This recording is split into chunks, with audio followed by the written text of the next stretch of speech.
Hello friends, welcome to বর্ণালী রান্নাঘর।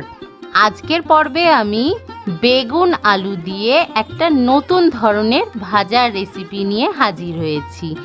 এই রেসিপিটা বানানোর জন্য ঘরে থাকা সাধারণ কিছু উপকরণ দরকার। চটজলদি 10 মিনিটের মধ্যে বানিয়ে ফেলতে পারবেন আর কম তেল ব্যবহার করে। আর এমন একটা রেসিপি যেটা ভাত, রুটি, লুচি, পরোটা সব কিছুর সাথেই ভালো লাগে। নতুন ধরনের বেগুন আলু ভাজা বানানোর জন্য যে কোনো ধরনেরই তেল ব্যবহার করা যাবে। আমি 2 টেবিল স্পুন সর্ষের তেল ব্যবহার করছি।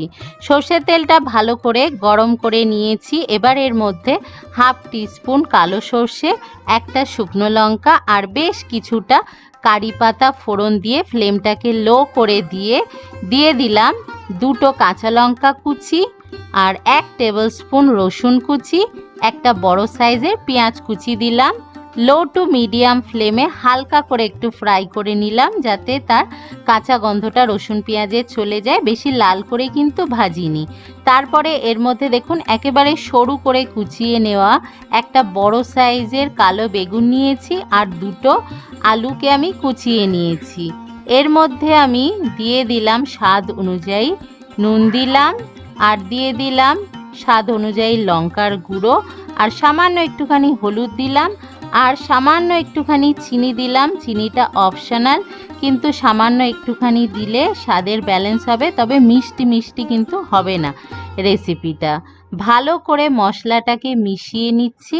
আর আরেকটা কথা বলে রাখছি, বেগুন কাটার পর খুব তাড়াতাড়ি কালো হয়ে যায় আর তেতো হয়ে যায়, তাই বেগুনটা কাটার পরে অবশ্যই জলের মধ্যেই কেটে রাখতে হবে আর সঙ্গে সঙ্গে ধুয়ে নিতে হবে, তাহলে বেগুনটা কালো হবে না, তেতো ভাবও কিন্তু হবে না।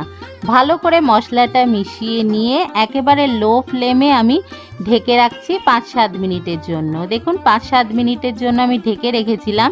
এই রান্নায় একেবারে জলের ব্যবহার হবে না। বেগুন আলু থেকে যে জল বেরোবে তাতেই রান্নাটা হয়ে যাবে। বেগুন আলুটা সেদ্ধ হয়ে গেছিল, তবুও আমি আরেকটুখানি এটা নাড়াচাড়া করে নিচ্ছি ঢাকা দেয়া ছাড়াই, কারণ এটা একটু ভাজা ভাজা করে নিতে হবে। আমি হাই ফ্লেমে 1 মিনিটের জন্য একটু নাড়াচাড়া করে নিয়েছি আর যখন তেল ছেড়ে বেরিয়ে এসেছে তার মানে বুঝতে হবে এটা ভাজা ভাজা হয়ে গেছে। তখন নামিয়ে আমি গরম গরম রুটির সাথে পরিবেশন করেছি আমাদের আজকের রেসিপি নতুন ধরনের বেগুন আলু ভাজা।